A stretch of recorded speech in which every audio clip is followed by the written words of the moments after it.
Number 10, Caspian Border, Battlefield 3. Starting off our list is Caspian Border. This map consists of mostly wooded natural areas, making for some breathtaking vistas to go along with the carnage.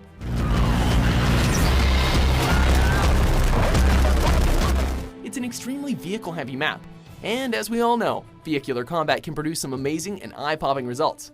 But then again, if you're up on that hill by the river, vehicles won't be anywhere near as dangerous as all the sniper fire coming from the woods.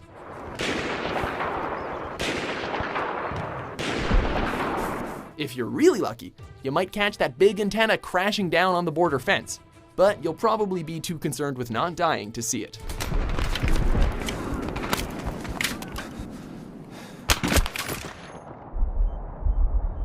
Number 9, El Alamein, Battlefield 1942. Enemy aeroplane spotted. A famous desert map from the first Battlefield game, El Alamein proved to be the standout and favorite for players that still holds up miraculously today. Fought between the British Empire and Nazi Germany, in real life, this battle proved to be a major turning point in the war as Allied forces defended this crucial point in Egypt. In the game, it's easily one of the largest maps, allowing for a variation in your approach. It hosts tanks and aircraft, so naturally, many of the games become an exercise in astonishing tank warfare.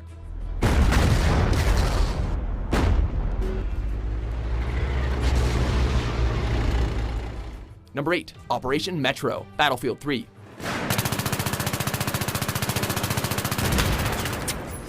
Sometimes you get tired of the tanks, jets, and wide open spaces and wish you could just hunker down in a corner and shoot dudes for a few hours.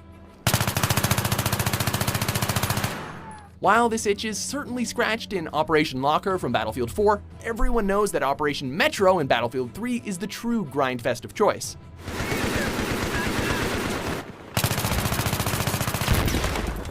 While it is certainly set in Paris, most of your time will be spent below the ground in the titular metro, bogged down with a wad of your teammates, spamming grenades and hiding from the non-stop gunfire.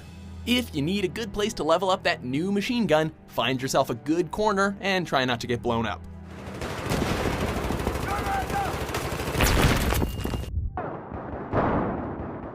Number 7, Paracel Storm, Battlefield 4.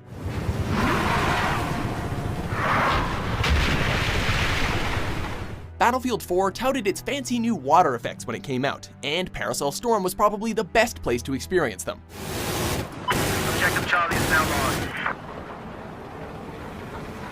The focus of this map is a combined effort of aerial and naval warfare, and it's littered with anti-aircraft weaponry, attack boats, helicopters, and fixed-wing aircraft. Spotted. Over.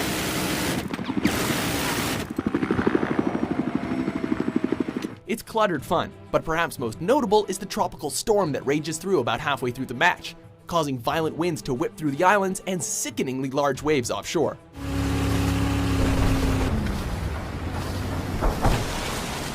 It's best to try to get one of those fancy attack boats early on, and be careful for that giant ship that crashes into the island.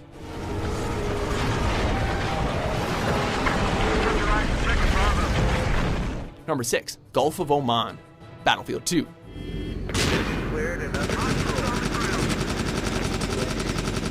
If Wake Island showed off the best of Battlefield 1942, more on that later, then Gulf of Oman showed off the best of Battlefield 2.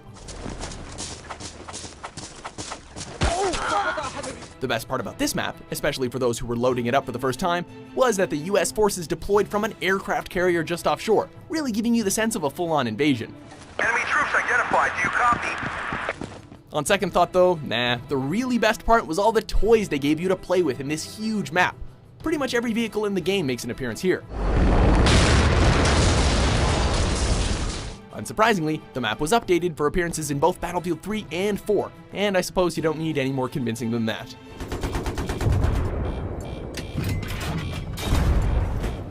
Number 5, Panama Canal, Battlefield Bad Company 2.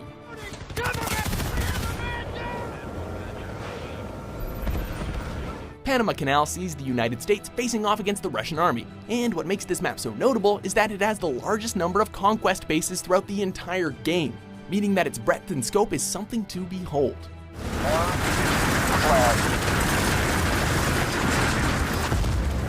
It's not as beautiful as some of the other maps, as it is cluttered with destroyed equipment and demolished buildings, but that doesn't make it any less memorable. In fact, the city in rubble adds a realistic modern warfare kind of touch, and it actually makes you feel like you're in the middle of a, well, you know, battlefield. It's large, it's loud, it's intense.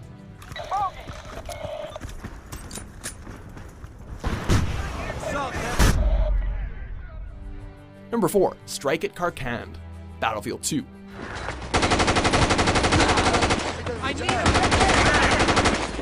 Another map that's featured heavily throughout the series. Strike at Karkand is obviously very popular, and there's a good reason for that. Based on Kuwait City, Kuwait, Battlefield 2's iteration sees the Marine Corps and the Middle Eastern Coalition battling it out in the industrial city. While snipers dominate the outskirts of the town, on the inner streets there can be vicious fighting as the tight corners create some heavy bottlenecks. And of course, if you ever needed proof of this map's popularity, you just have to look at its other appearances in future Battlefield games like 2142 and Battlefield 3.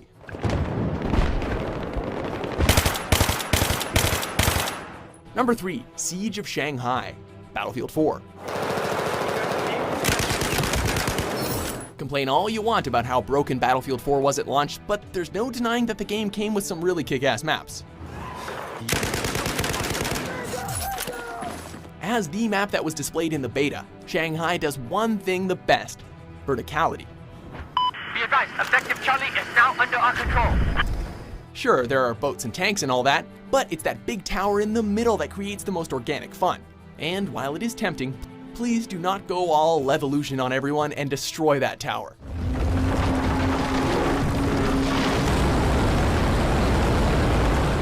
Experienced players generally frown upon it, as fighting through the dusty rumble 9/11 style is definitely a lot less fun.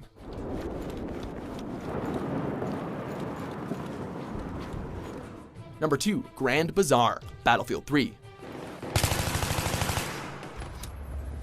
Perhaps one of the most cinematic Battlefield maps, Grand Bazaar transitions from wide open spaces to intimate quarters, but the combat remains intense and thrilling throughout.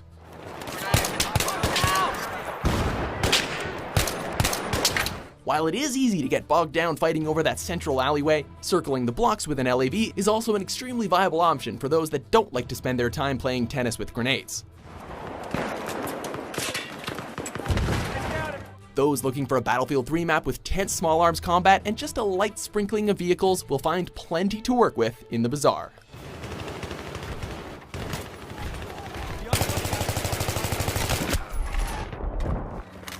Number 1, Wake Island, Battlefield 1942. Wake Island is without a doubt the series' most popular map. For those that waited for hours to download the demo to the original 1942, all the way to those that got their first taste with Battlefield 3, Wake Island has been a central pillar of the franchise for years. Enemy activity. Enemy units on the move. It makes sense though, because it's got it all. Planes, tanks, boats, all of the fun stuff Battlefield is known for is on display in this tainted tropical paradise.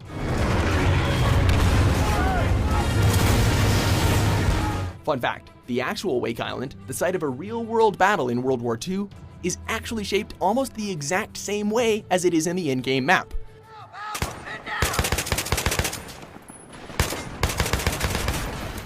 Too close to home or amazing historical accuracy? Meh, who cares? I'm waiting for a plane to spawn.